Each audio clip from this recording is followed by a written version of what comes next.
Intimate and intermingling is All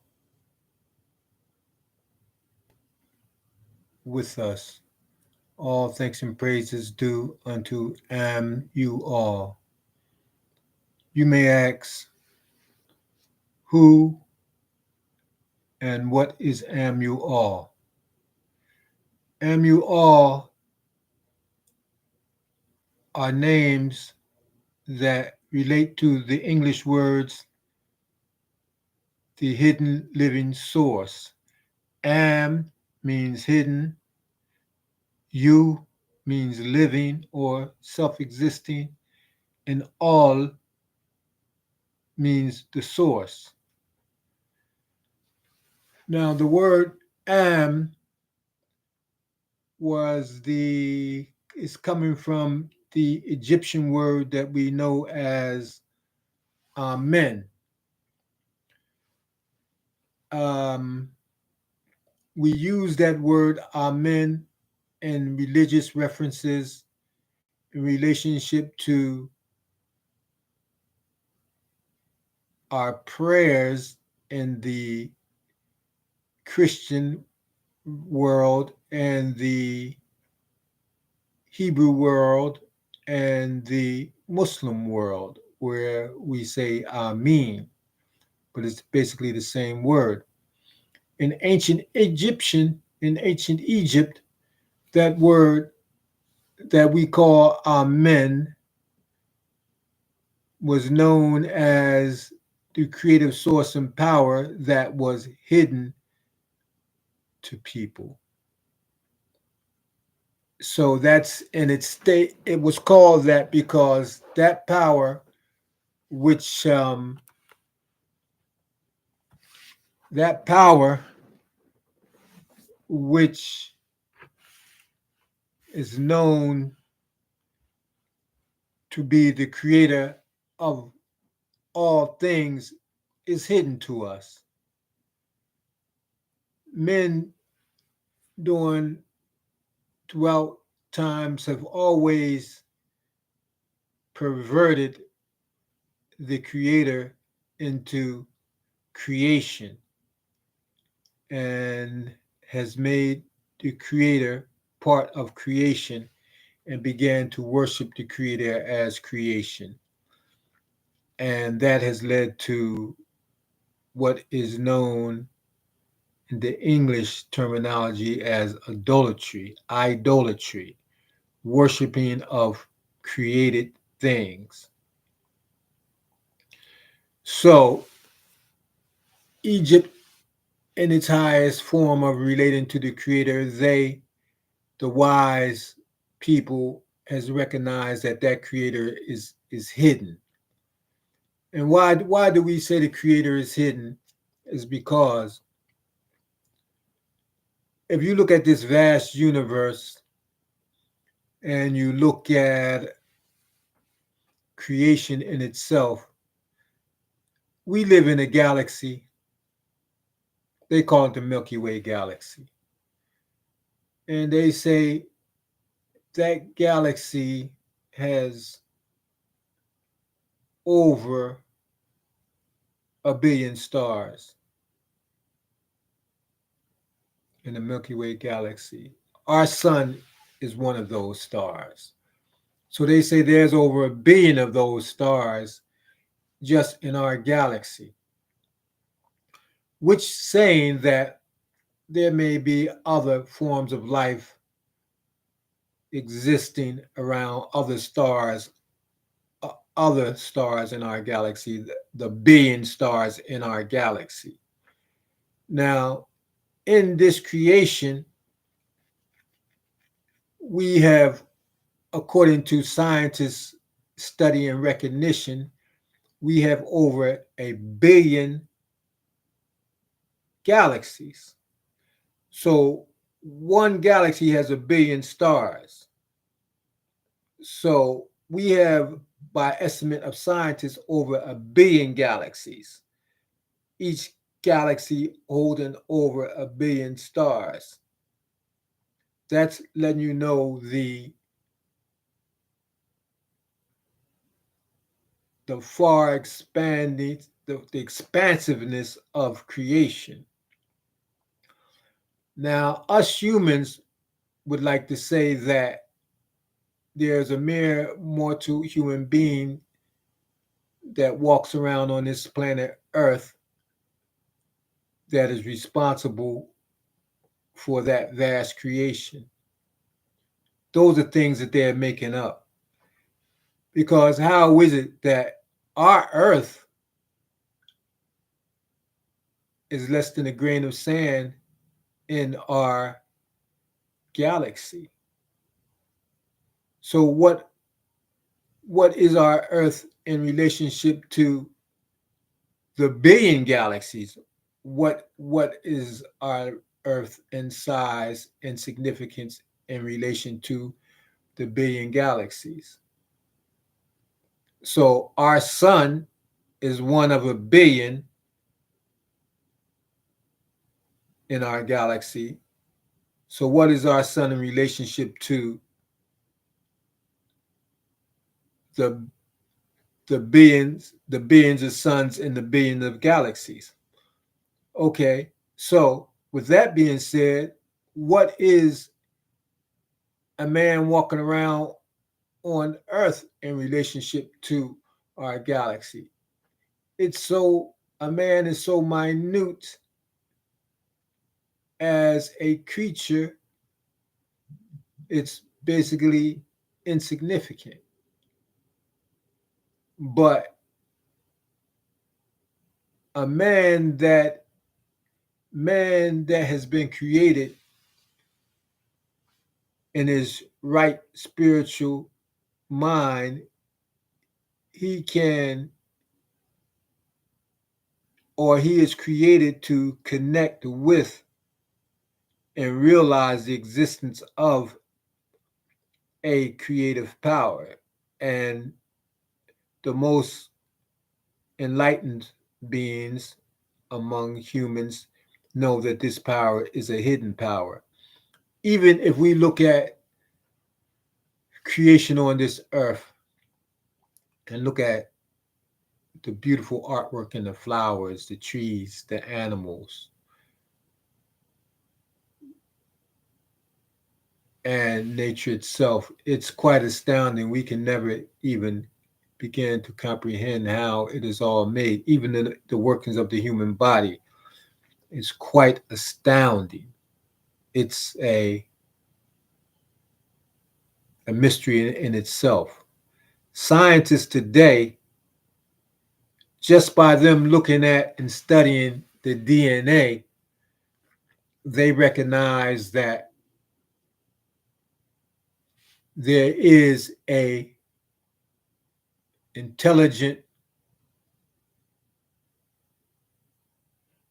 there's an intelligent source behind the creation of the DNA. But so they're recognizing that there is a creator, but they're not saying that what it is. They're just calling it an intelligence force. And you could just look at all creation and know that there is an intelligent force beyond creation, but we can't see it. That's why it is hidden. But we can connect with it by just realizing the existence of this power. And this power, we have the ability to connect with that power just by realizing that it exists through our power of reasoning. We can connect with that power because what do we know about that power, this hidden power? We know that this hidden power, when we say it according to religion as it is taught to us, that this power is all knowing, all hearing, all seeing, ever present, formless, and changeless. So let's look at that. If something that is ever present throughout all the billions of galaxies, that must mean that that power, if it's present everywhere, must know everything and must be aware of everything. We say seeing. That's why we use the concept, speaking of seeing what we would think with eyes, but this creator has no form of what we know of because we call it formless. How can something that's pervasive throughout a billion galaxies have a form that we could ever conceive? It's bigger than a billion galaxies. And this power is also changeless because something that has no form cannot change because it has no form. And if it has no form, that means that it is invisible. We cannot see it. Okay, so the ancient Egyptians, which were very wise people, realized this about the Creator, and they called it hidden. But people who could not speak the language properly have perverted the word to amen. They added a e to the sounds that were made. According to the Egyptian hieroglyphics that related to that word, um, what we know as amen, it noted that those symbols made three basic consonantal, three basic consonants, which is the A consonant, the M consonant, and the N consonant. It was no E sound ever made. So that gave the AMN sound, which would it gave the AMN letters, which made the sound am. So when you say that word which is the correct pronunciation of amen, you are actually vibrating in, you're properly vibrating in on the hidden aspect of the creator, the hidden aspect of the creator. Um, um. So if you call upon that power under those vibrationary intonations, vibrational intonations, you are connecting yourself to that creative power. Okay. That was what the Egyptians called this creative power. But throughout time, men, like according to the words of Yeshua, known as Jesus to most, in a book called The Gospel of Barnabas, he said, I know the hearts of men, for men love to glorify men. Yes, we do love to glorify men. That's why men that we glorify in this day, we call them idols. Idols. Like they say, Michael Jackson was an idol, is our idol. So it's just showing you that if you worship a man, you're worshiping an idol. You are an idol worshiper. So all you men worshipers out there that's worshiping men and worshiping women and worshiping anything in the created world, you are idol worshiper. Even if you worship in yourself, you are still an idol worshiper. Okay. Now let's speak about that word um once again. Every nation has its own accents or speech impediments. By the time this word got to India, it was sounded off like Om, Om. But when you look at the meaning of that word, Om, they would tell you that it's the vibrational frequency that caused creation to come into existence, which that's relating. Now, in all our prayers, when we look up the word, when we say Amen after every prayer or Amen after every prayer, and we look up in the English, what does that word mean? Because most of us don't even know what it means when we say it. But that word, it basically means something like, some people would say it means so be it. Some it means safety. Let me see. When we look up the word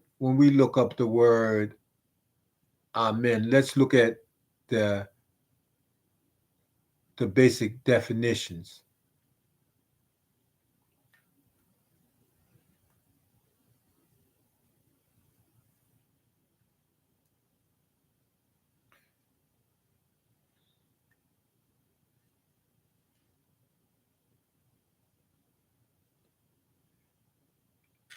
Definition of amen. Here's the definition of amen, uttered at the end of a prayer or hymn, meaning, so be it.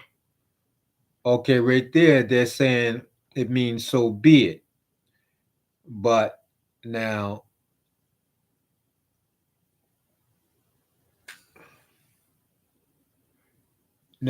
under other definitions, um, it says amen fundamentally means so be it. Now, this is in the English terminology, declaration of affirmation, agreement of truth, expresses a belief in the truth of what has been said, a trust in the promise made, or an affirmation of a statement. Okay, that's according to the English. But now, if you go to the Arabic definition of the word, let me see if I can find my Arabic dictionary.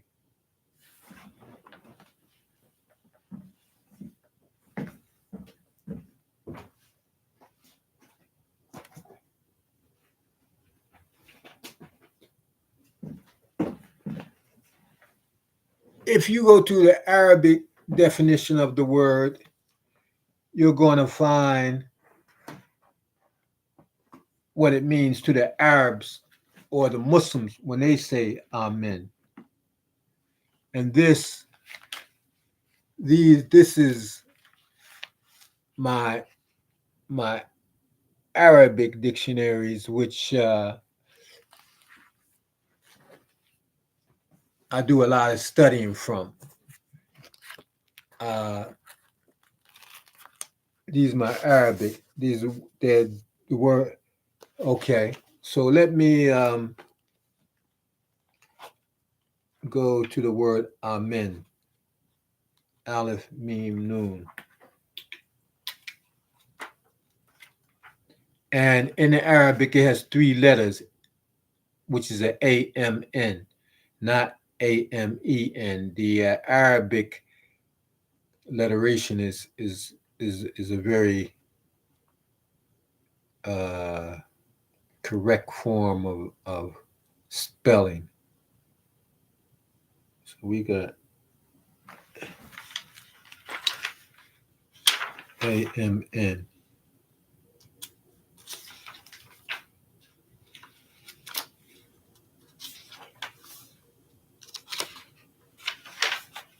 That's no.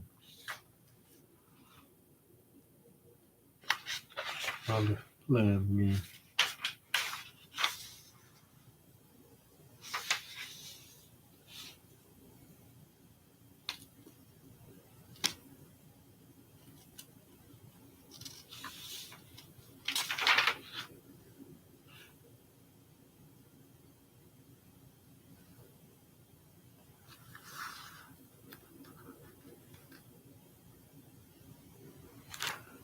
Okay, I'm up too far. Okay, I got it. And I didn't have this prepared, but I already I already had it marked off. This all this is the definition of amen in the Arabic language, or It says trust, be safe, fearless, consider oneself safe, repair for protection, repair to for protection, trust with anything, believe in a person, belief, trust, show submission,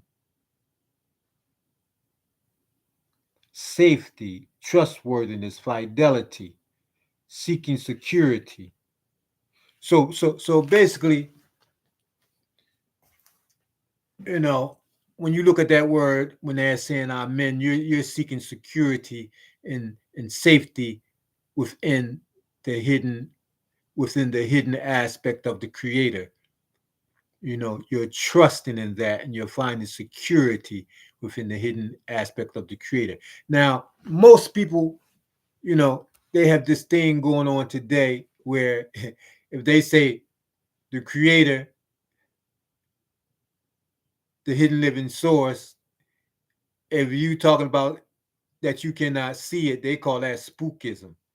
Oh, you talking about that spookism, like you believing in ghosts, you know.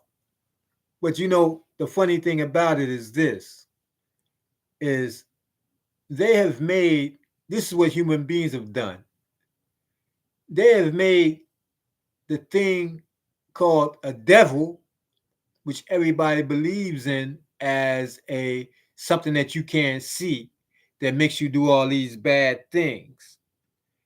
But they have changed this creative power, which in English they're calling God, which is incorrect.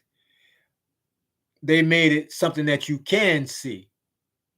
So the great power of the universe is something that they make it that you can see. And if you say you can't see it, they say you're dealing with spookism.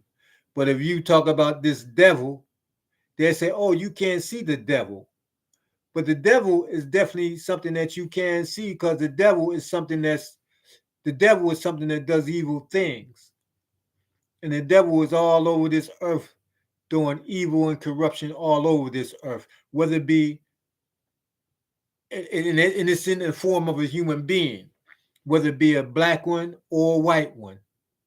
The Nation of Islam says, why is the black has a question, which most of the nation, they don't even know about this question when I asked them. But I used to hear this question when I was just a teenager. And the question is, why is the black devil 7 times more worse than wicked than the white devil?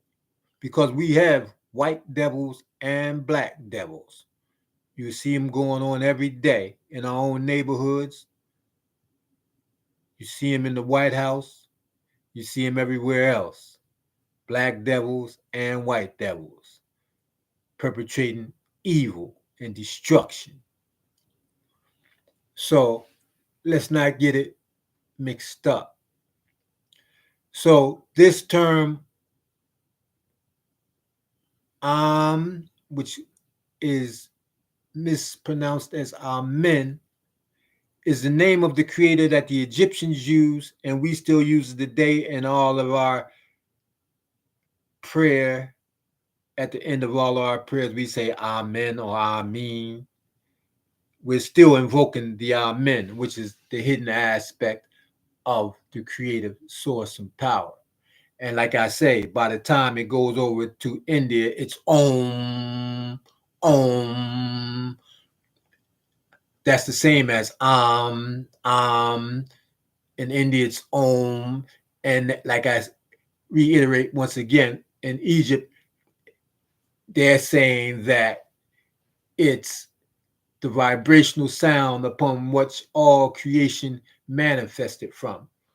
Because when it comes to words, words as a concept has many different ways of interpreting it and conceiving it and realizing it. Like I found like one word, you can write a book on one word. You can choose any word you want. You can write a book on it. So I'm just dealing with the basic concept. Um, um, um, um, um. That's a vibrational word of power that will connect you in with the hidden aspect of the creator. And if you call upon that power or think about it, you can establish a relationship with that power. Because, like they say, one of the aspects of this creative source and power is all hearing and all knowing. So, whether you think or whether you speak upon that power under that vibrational intonation, you're going to connect yourself in with that aspect of the hidden creator, and that power will hear you and speak to you, and you can establish a living relationship with that power. Okay, that's incorrectly pronounced as Amen or Amin. Now let's go to the word, and that was what the ancient Egyptians established. Now, you know, they may have all these other concepts, but I'm talking about the which they which we today call the Amen. Okay. And let me go to say that anybody that knows anything about sound and vibration, every vibration tunes in with a specific part of reality. You know, sometimes that reality may be something in creation, and sometimes that reality may be something that is not in creation. And the is not in creation, but when you intonate on that, you're connecting in with that power. You know, everything vibrates and has a specific relationship to its vibrational power. Like all things in existence is moving and vibrating. Okay. So let's go move on to the word, the Hebrew or the Israelites. The Israelites, they were given a name such as, or Yhwh, which has been perverted to the name of Yahweh, and further on down the line, Jehovah, where that Y was changed into a J and that W was turned into a V. Okay, each taking you away from the original four letters, YHWH, which in Hebrew was Yhwh, which the Greeks call the tetragrammaton, which means four letters. Four letters. Now, always in school, when they teach us how to speak as a child, they say, look at the letters and try to pronounce what those letters are saying. It don't say, oh, add other letters to it.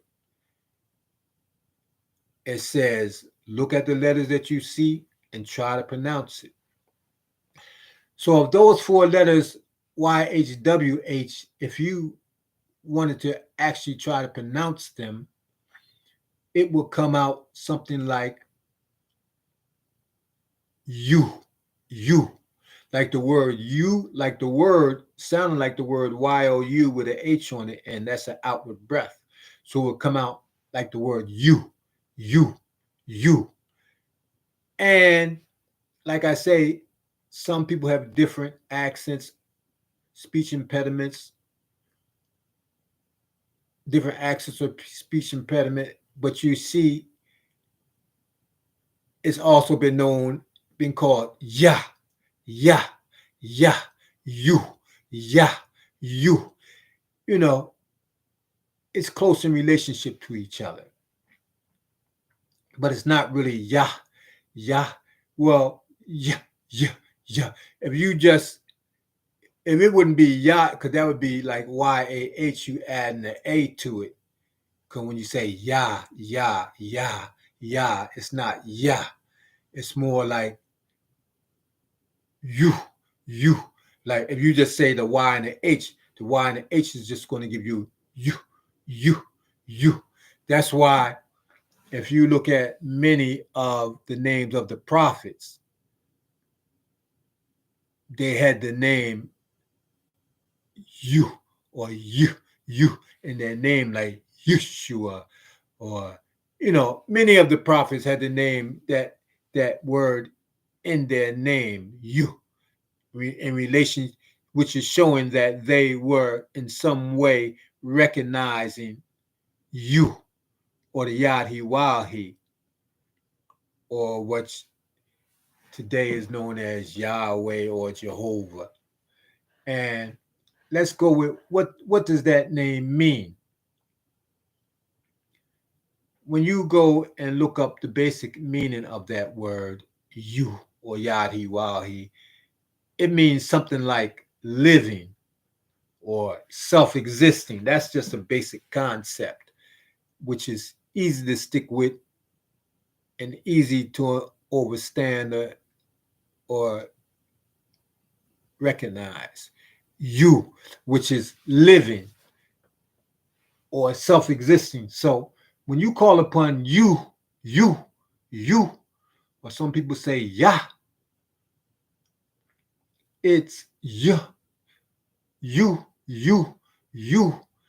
It's actually relating to the living aspect of the creator. So and that living aspect of the creator is it's a self-existing. It's you're recognizing at that point, it's recognizing that this power is living, this power which we know as creator, incorrectly called God. It's a living power, it's a self-existing power. So if it's a living power, it's recognizing that this living power is responsible for all the existence of all life. It's responsible for the existence of all life, my life, your life, and the life of all creation. For all creation is living. All creation is living. And it's this power, it is recognized at this point that you, you is responsible for all life.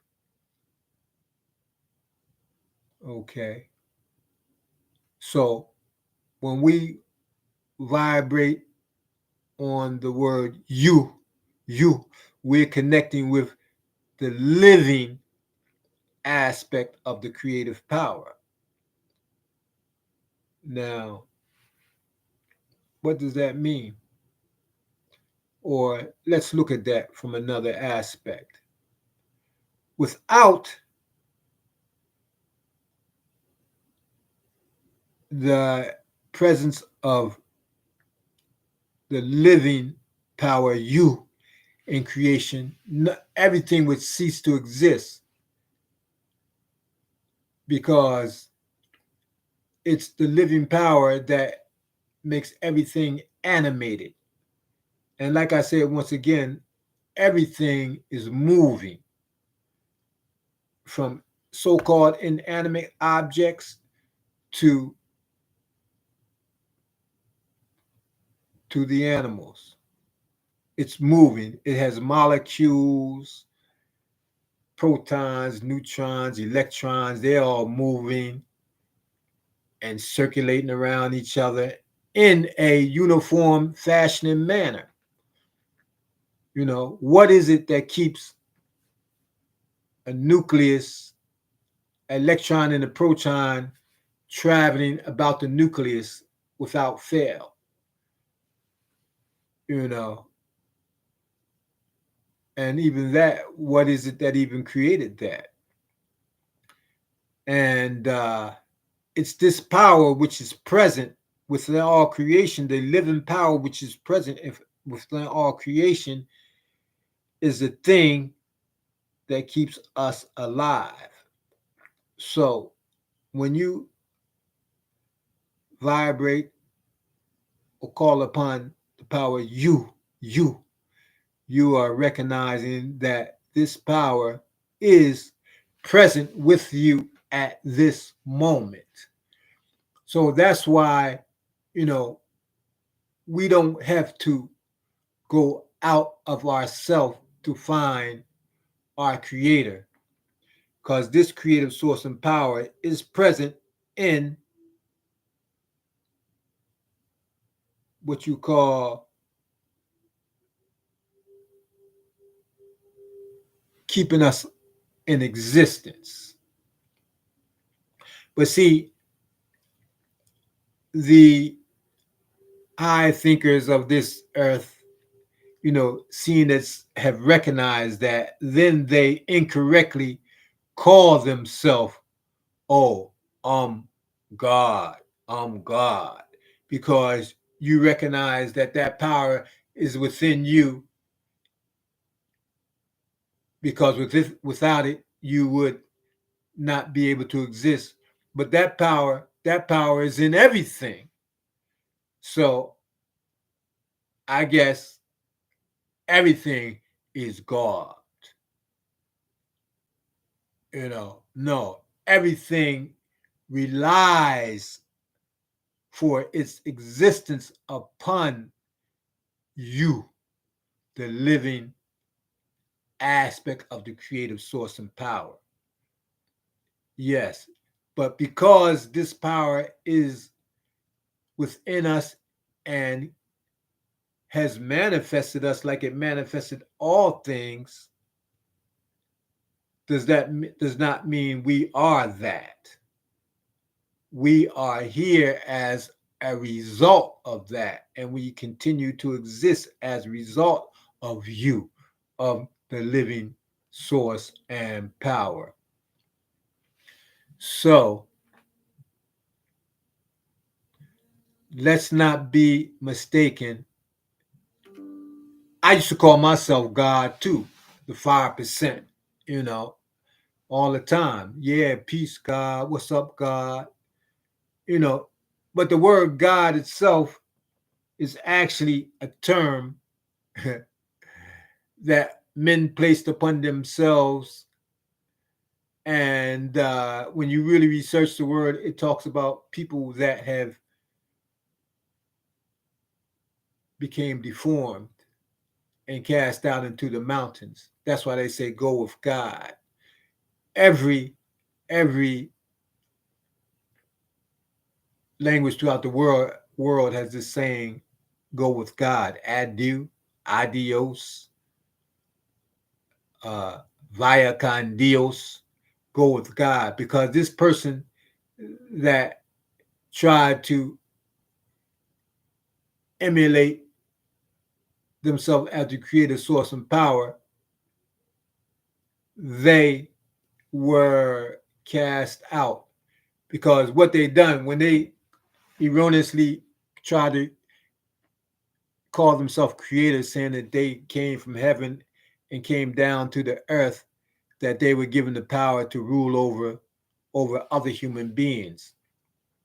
And it was certain groups, certain families that made these claims. And by making these egotistical claims, then they wanted to reign over the earth and over human beings. So they took power. They claim ownership of the land. So that must mean that they said they own the land. So anybody that lived on the land, that means they had to pay taxes to that God, to that God. You know, they had to pay taxes to that person, and and to their family members, to the elite family members. So they made people pay obeisance or worship them. They created armies from the people of the land. They created religious institutions to serve them.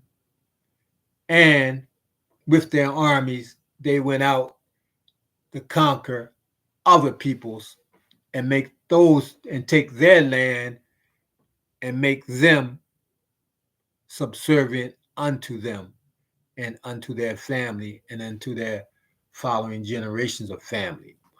That is what the gods done. That's what the gods done.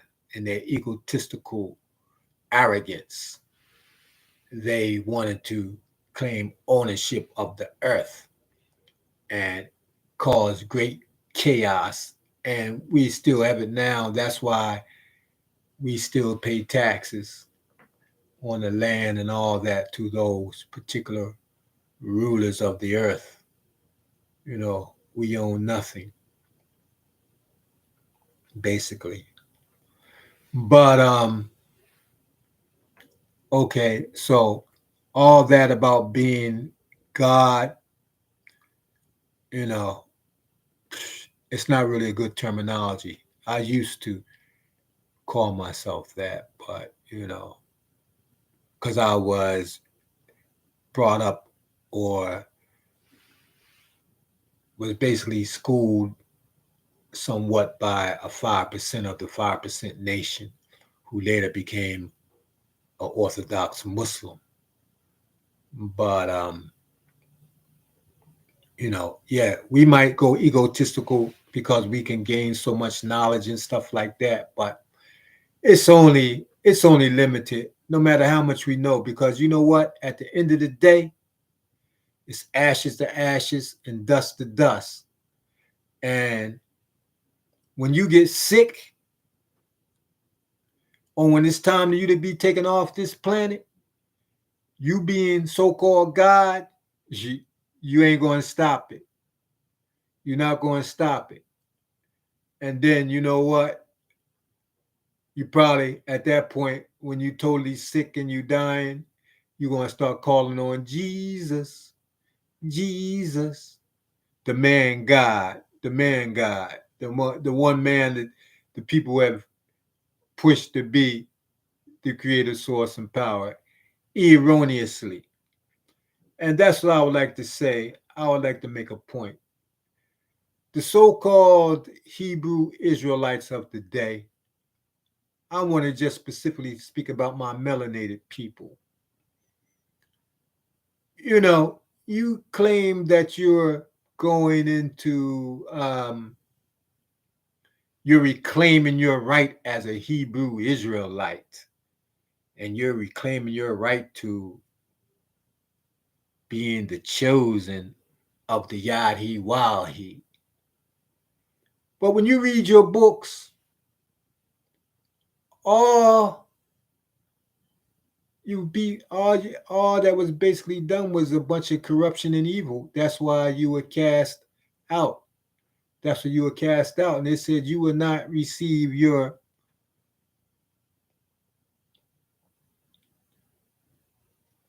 a good life until you follow the right way. And what did Moses say? Moses said there should be no images. It said there should be nothing that relates to your creative power that walks on the earth, swims in the water, or flies in the sky. And it says, even if you look up and see the sun, moon, and stars, none of that should be your God unto you. And it says, it says, yes, he says, nothing that walks in the earth, flies in the sky, or swims in the water. Even if you look up and see the sun, moon, and stars, that should not be your God to you. And it says, even if the heavens was to open up, and I read this when I was 12 years old, that exact same text, I can't see it any longer. They have taken it out because it's too clear and evident. But it said that even if the heavens opened up and all the hosts of heaven came mounting therefrom, none of that should be your, in that language, they say, your God unto you, you know, or, let's say, none of that should be something that you should worship. All the hosts of heaven that came, so that's just saying that you've seen all kind of great beings, beings of light and all that coming out of the sky. Said none of that you should worship, because the creator is an unseen, is a hidden power. So anything that you see is something that is a creature or creation. And let me go a little deeper on that one, because here we have a book. We have in the book of Hebrews. Now notice it's talking about Hebrews. They got a book called the Chapter of Faith. The Chapter of Faith, which the Christians and everybody knows. And in that book, in the Chapter of Faith, let me give you a reading on what that says and give you an interpretation, which most people have seemed to miss the mark on that, on the book of in the chapter of faith. Everybody speaks about it, but nobody actually really even knows what it means. Chapter of faith. That's chapter 11 in the book of Hebrews. Now check out what it says. Now, you know, the way they write these words today, they try to make it so we get confused on what it's saying. But here is on chapter 11 in the book of Hebrews, it says, now faith is being sure of what we hope for. Being sure of what we hope for. Okay, faith is being sure of what we hope for. Okay, so that's basically saying that, okay, if you call upon the Amen, or I mean, if you call upon which is the hidden, or you call upon you, which is the living, and you ask that power for something, faith is being sure that that power is going to answer your prayer. That's what it's now. Faith is being sure of what we hope for, and certain of what we do not see. Faith is being sure of what we hope for and certain of what we do not see. So that's what faith is. So you the hidden, you can't see it, but you got to be certain that it exists. You got to be certain that it exists.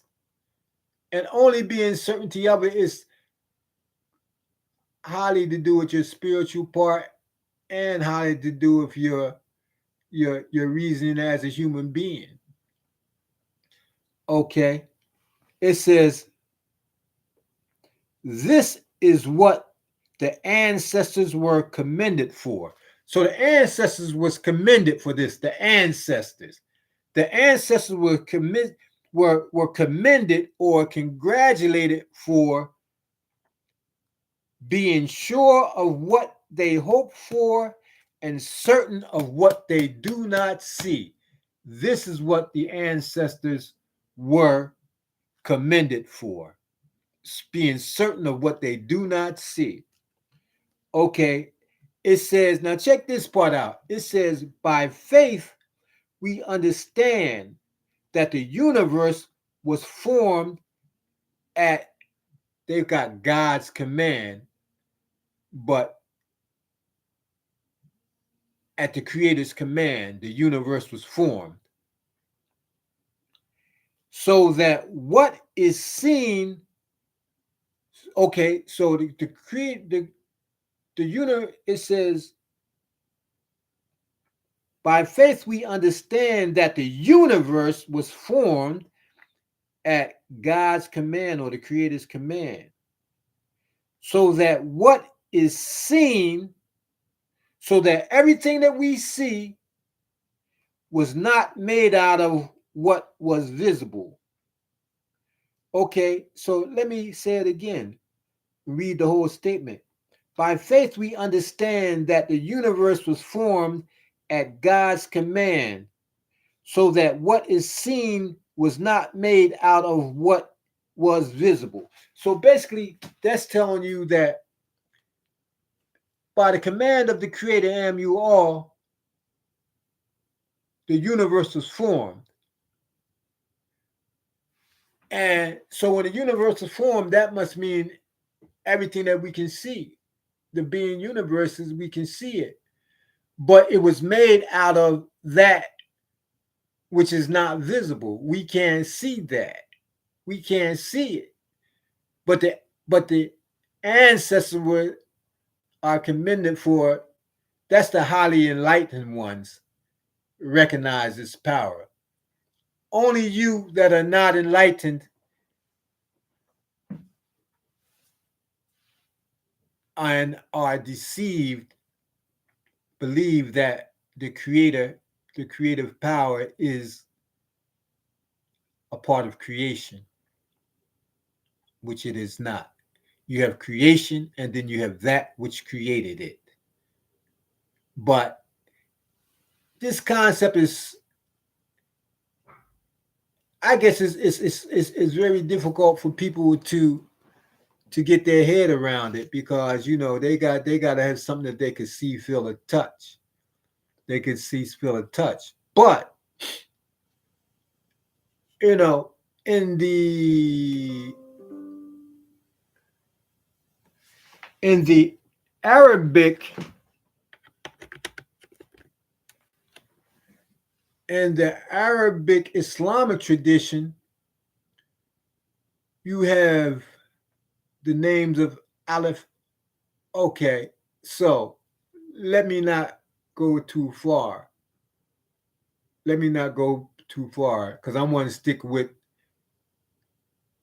Hebrew Israelites and the Yhwh, which is you. And now there seems to be this big upsurge of Hebrew Israelite groups with great followings in large numbers, and going around in the street talking and preaching. But you know what? I find out these, most of them are nothing but Christians in Hebrew Israelite clothing, because they basically have the same doctrine as the Christians. The Christians are worshiping Jesus as the creator of the universe in the form of a white man. Most of our black people, that's why we are basically got the foot on our neck, because we have abandoned the hidden living source. We have abandoned it, and we are worshiping a white man as our creative source and power. Even in 2025, you look online and say, if somebody will post a picture of a white man that they call Jesus and say, if you believe in God, say amen, post amen. And then all these black people are going to be like, amen, amen. Yeah, God is great. And showing you, in our own sick mind, we think we so damn smart. We go to college, we get degrees, we get PhDs, think we smart as hell, but at the end of the day, we still worshiping a white man as our creator. I don't know how dumb and sick you can be, but that's what's going on. But now the Hebrews, Israelites of the day, most of what I'm saying, you know, please excuse me if you don't do this, Hebrew Israelite. But the ones I'm talking about are the ones that's worshiping Jesus, or no, y'all call him Yeshua, Yahushua, or some other names that try to Yeshua and Yahushua. Those could be correct names, but those names basically means that is telling you something. It's telling you that the Yhwh, Yah, Shua is salvation. Shua basically means salvation. So Yeshua means that the you brings salvation. That's what his name was telling you. Not saying that he was salvation, but people's names tell a story. Like my name is Aku Yazid Abdul, which Aku, Aku means your brother. Yazid means to increase, to increase. And Abdul means servant of all, and which I'm going to get back to. All means the source, which, the Muslims call it Allah. So that's my name. I'm your I had chosen my name to mean your brother and ever increasing servant of the source. Because yes, all my people, I consider them I consider myself to be their brother. And I'm ever trying to get closer to being in servitude of the source, of the hidden living source, am you all. It's a hard battle in this world. And putting out this video is even an aspect of me trying to be a servant of the source so people can get back on track and worship the hidden living source instead of worshiping men and other things and their self. Because until we get back into serving the hidden living source, we're still going to be under that curse of being nobody throughout the world. But going back to the Hebrew Israelites, or what was the name that I heard and I adopted? Jews for Jesus. Jews for Jesus. You know, y'all just like y'all what you have done. You have said, oh, you have recognized that this person called Yehoshua, Yeshua, or Jesus was a black man. And so now that gives you the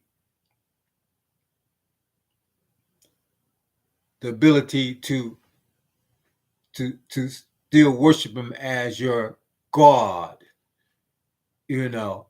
And so now you worshiping Jesus, the Son of God, Jesus, God, he's God, you know, you know, just like the Christians, y'all worshiping a man and swear you being righteous, and that's going to get you back in right standing with the Yhwh.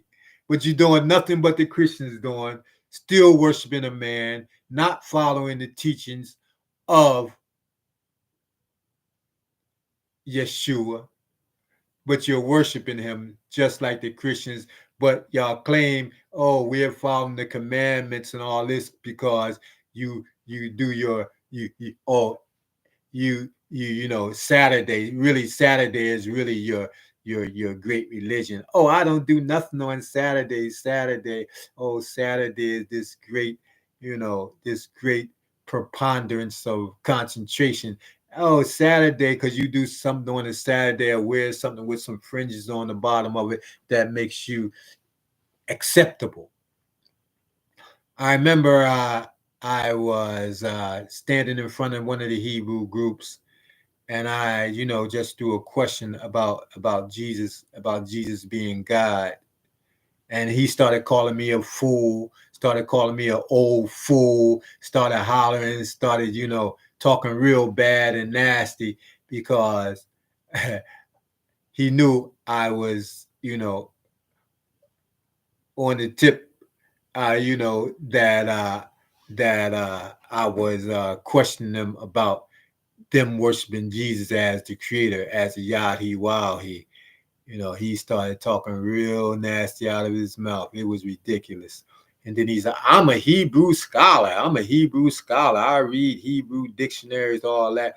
He didn't know I read dictionaries. And I just walked away and laughed.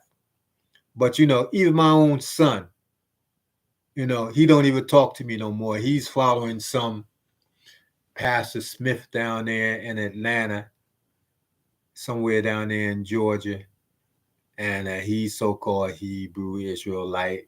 They all worshiping Jesus. They all worshiping Jesus. That is it's not going to get you nowhere. But step a foot continually to be on your neck. You know.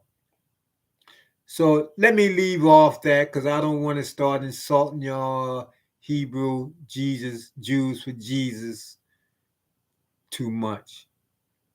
But now let me go over to the last word of the Creator because this is what this video is supposed to be about, knowing the names, the true pronunciations of the names of the Creator within the three ethno-religious groups, which is the Egyptians, the Hebrew Israelites, and the Muslims. Okay, now under the Muslim terminology, under the Muslim concept and terminology, they were given the name of the Creator, which is incorrectly pronounced as Allah today, because it's four letters that's relating to that word. And those four letters in English would be ALLH. In Arabic, it's Aleph, Lam, Lam, Ha. Four letters.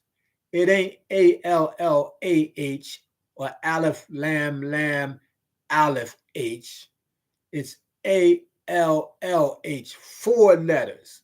Just like the four letters in the Hebrew language. It's four letters that related to the creative power in the Arabic language. They added an A and they called it Allah, but it's four letters. Those four letters are pronounced like the word all because it's ALL, like the word all with an H on the end of it. That gives you the sound like all with an outward breath with the H, all. But you can understand that how it got perverted to Allah because particularly when the foreigners came and conquered and and tried to pronounce it, which they couldn't pronounce it. It had to become like Allah, la. And the word la in Arabic means no. Al as a word means the. So it would come out be like if you wanted to try to break it down, it would say uh the no, which is some negative concept. But that word all, which I was graciously I was forever trying to understand what that word meant. And then one day,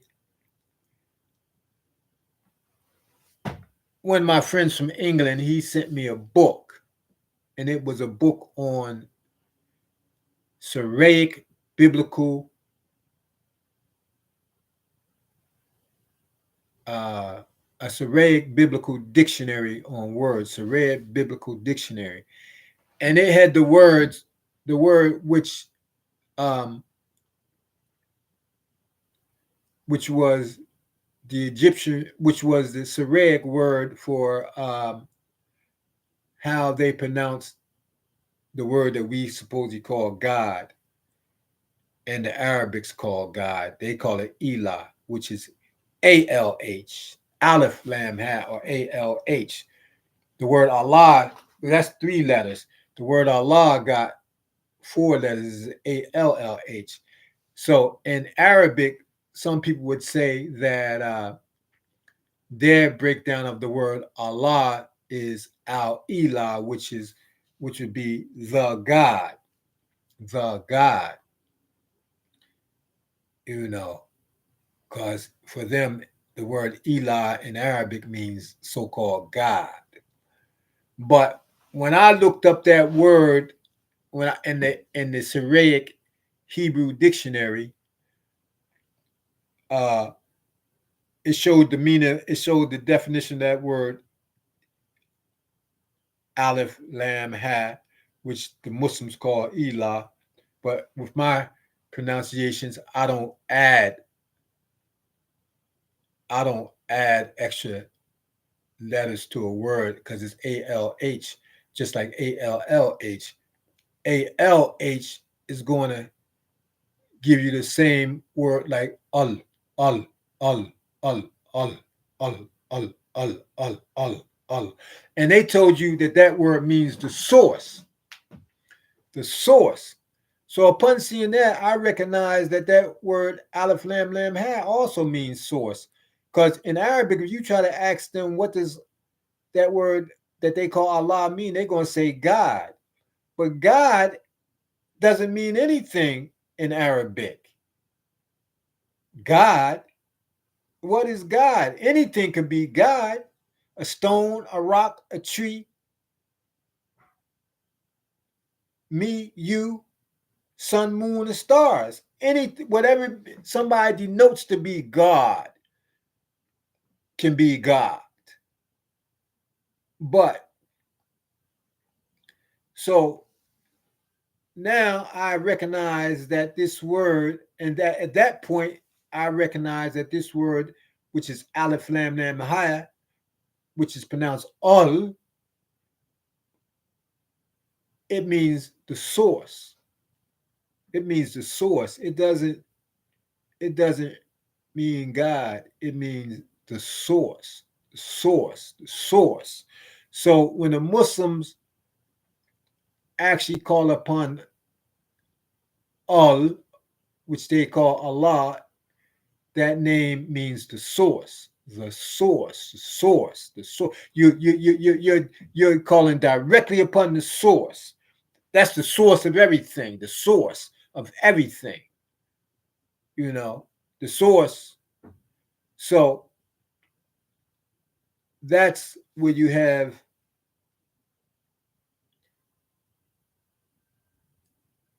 men amongst the Egyptians, which is really pronounced as all. I mean, which is hidden.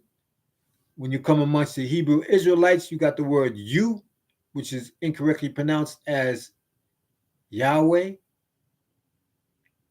and that means living. And when you get to the Muslims, that a name was revealed of the Creator as the source, the source, the source, which is pronounced like all, and it means, but incorrectly pronounced as Allah, but correctly pronounced as all. It means the source. So I've put together those 3 words that were revealed to the Egyptians, the Hebrew Israelites, and the Muslims, the Arab world, that am you all, the hidden living source. So you got three words of power to connect you with, to make connection with the unseen power, the hidden living source. And the reason why I like to do this is for this particular reason. Why limit yourself? And let me tell you something. These names are actually used in all three of these ethno religious groups. All those words interchangeably. It's all used.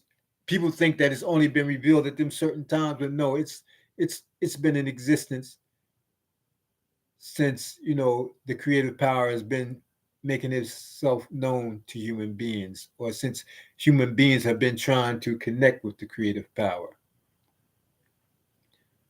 Okay, now why do I basically say that? All, all, okay, it's the source. So okay, I lost track. The reason why I like to combine all three of the names is because I deal with the natural healing arts.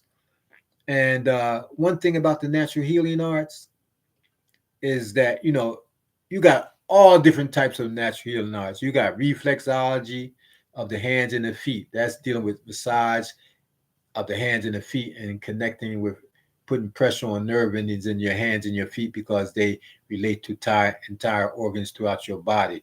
You got something called iridology where you look into the eyes and you can, you know, relate to what's going on with other parts of your body.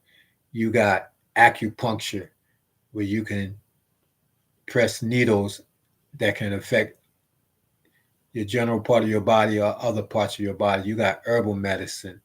You got magnetic healing. You got crystal healing. You know, you got all these different things. If you combine them all together, you're more effective at solving your problem. So when you call in upon the creator on all different levels, it's evident that your connection is even stronger or magnified. This is the way I see it. If you call upon one, it's powerful. But when you recognizing that from these different levels that this power is hidden, that this power is living and existent within you and without you, and that it is the source of everything. So that must mean you ain't got to call upon nothing because that's the source. That's the source of whatever you need or want. And it's living. So this is what brings life, and it's hidden. You can't see it. So you don't have to go looking nowhere for it because it's there already. Okay. Now, so it's am you all, the hidden living source. This is words of power. Now, every time I do my studies, the creative source and power always lets me know if let me know that I'm right, because I'll be like, oh, people gonna be like, man, what the hell you talking about? You lost, you in your own imagination. But just a couple of years back, I came across a bit of information that confirmed what I was talking about. For one, is that this book.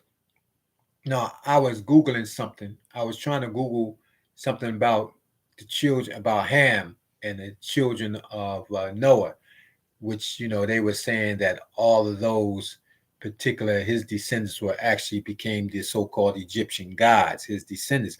And I was trying to Google that to see that what they were saying about that. But something else came across the screen, and it was saying that it was talking about this guy called Manly P. Hall, one of the Masons that was revealing like a lot of information about things, seemed to be a pretty spiritual guy.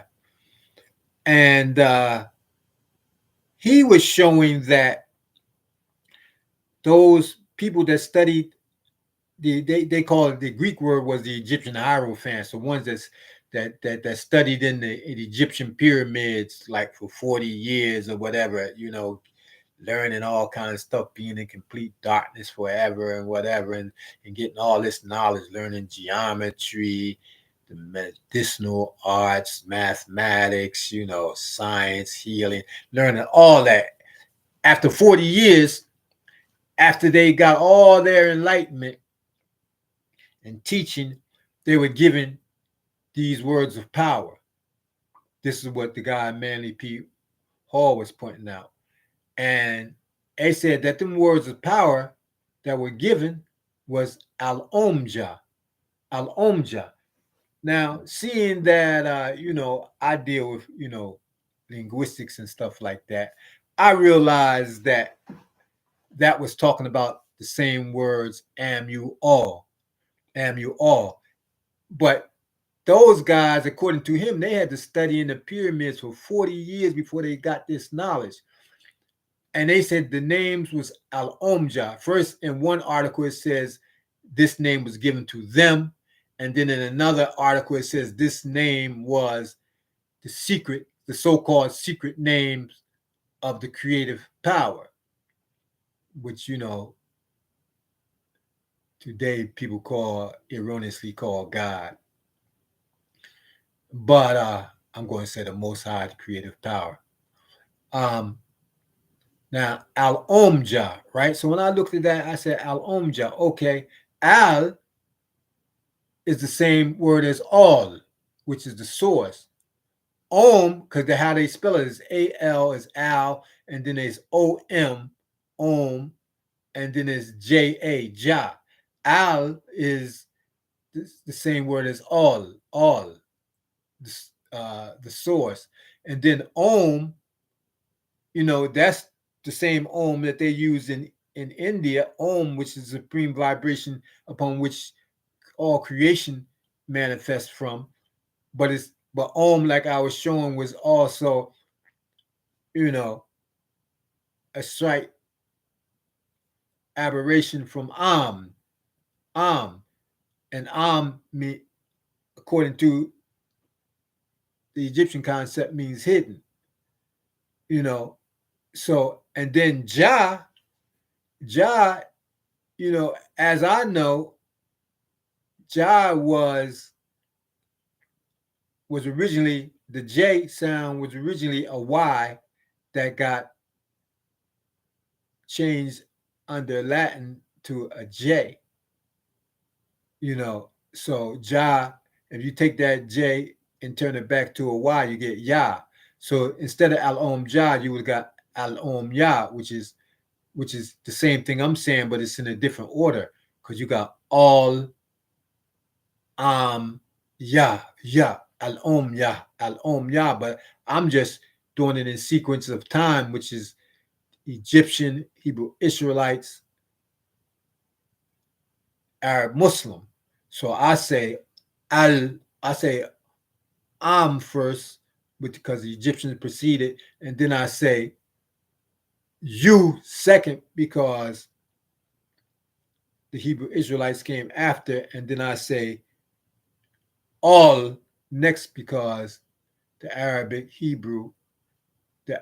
concept, Islamic concept came in later.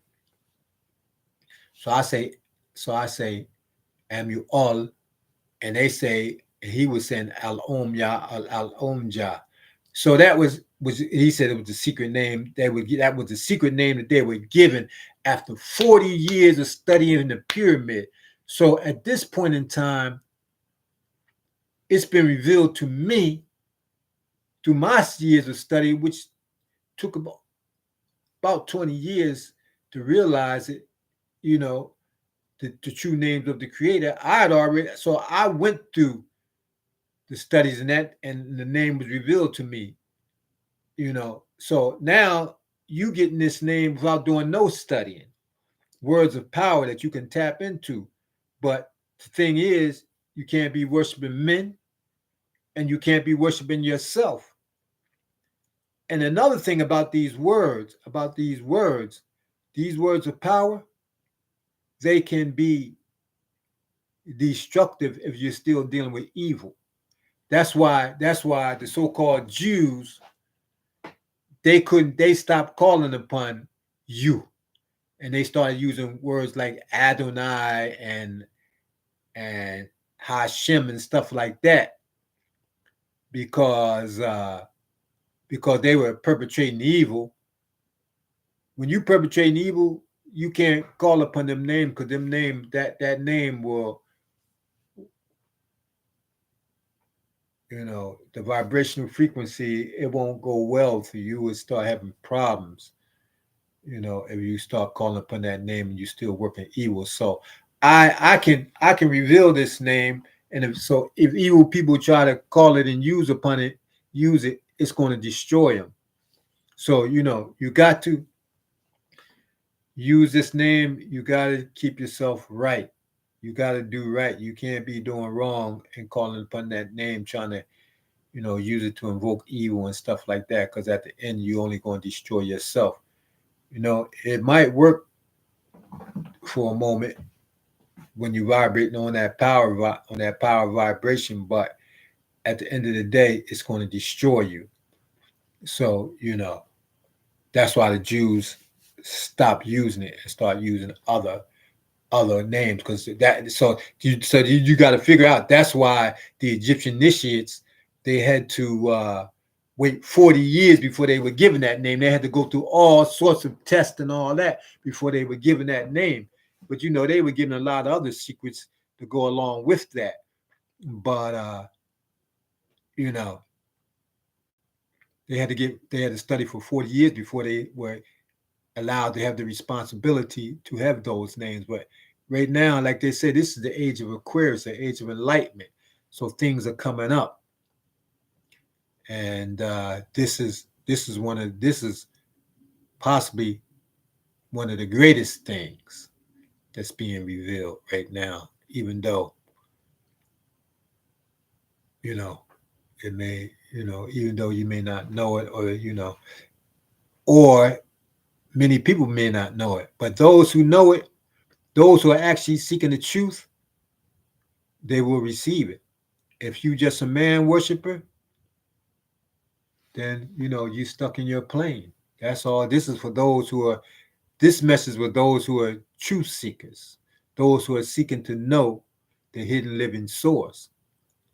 This is for you. You know. Okay. Now, I want to go back to say that these names, they are already being used all the way back during to the Egyptian times. Because that word that they say, the guy, there was the guy called El, like for example, Israel, El, El. That word El, they say that mean God once again. But El is, and that was going all the way back to Canaanite Egyptian time, that word El, but they make it up and say it was some kind of false god or whatever. But El is the same word as All, which is the source. Because El could be spelled like El, how they show, or Al, Al, El. It's the same word. So that word All, even though it seemed like it just got revealed during the Islamic times, because they call it Allah, but the correct pronunciation is All. It's just like El. They say El was the ancient Canaanite god. But if it was an ancient Canaanite so-called pagan god, why did the Hebrew Israelites use it? Because every angel got the word El, Mikael, Gibrael. You know, all of them, got the word El on the back of their name. So that word El or All always been in use. And that word Amen, that's always been in use. Now, that word you, I haven't seen how it has stretched forth to the Islamic world or went back to the to the um, to the Egyptian world, but I'm pretty sure it's linked in with further studies of this show. But it's not very important because the words are there.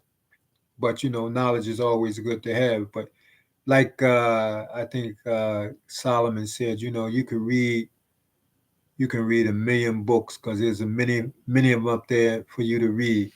But at the end of the day, it says the highest wisdom is to love the creative source and power, like the so-called Jesus Yahushua said, love that power of all your heart, all your soul, all your mind. That's what he said, but instead we want to we love him and want to make him the creative power. And even though he said uh, there is, when they asked him what is the greatest commandment, he said love. He said, "Hear, O Israel, the Lord is one. There's one Lord, and love that Lord with all your heart, soul, and mind." Because why should you not love that power with all your whole sort, with all your heart, soul, and mind? Because this is this power which is responsible for our existence. All right, I'm gonna leave this at that point. I'm trying to get out videos, but it's like, boy, I'm having problems. Like the negative energies that's created within myself, you know, it's trying to fight me from putting out the message. But I want to put out the message, and I hope to bring the people together that we can do something that's interested in knowing the true living source and power. Because in these days and times, boy, it's people the true those people who truly love the Creator need to come together and do something successfully, spiritually, socially, socially, and economically. We need to come together and do something. All right. All thanks and praises due unto Amu All, the hidden living source. And there is a saying that the Muslims use. They say Bismi Allah in Arabic. They have added letters to it, but I interpret this word as Bism All, Bism All, Bism, Bism, Bess. Bess is like the cat, like the cat. The cat, when you look at the cat is an animal that when you see it, have you ever seen one or been around when you see it, that when it walks by you, it rubs very close to you. When it makes contact with you, it doesn't break its contact. It can walk all around your leg, but his body never stops touching you. His body never stops touching you. And it touches you in a very intimate manner where it seems like it's so feeling so good when it's rubbing its body against you. So that's the concept of the creative source and power with its creation. That power is with us and loves us, is very intimate with us and intermingling with us, like the cat, intimate and intermingling. When it loves us, it's intimate with us, and it's close to us. And it's the source. So it says intimate and intermingling is the source. All thanks and praises due unto Amu All, the hidden living source. And I would like to end this conversation with that. All right. Thank you and have a great day. This is Aku Yazid Allh, also known as Sun Spirit, signing out.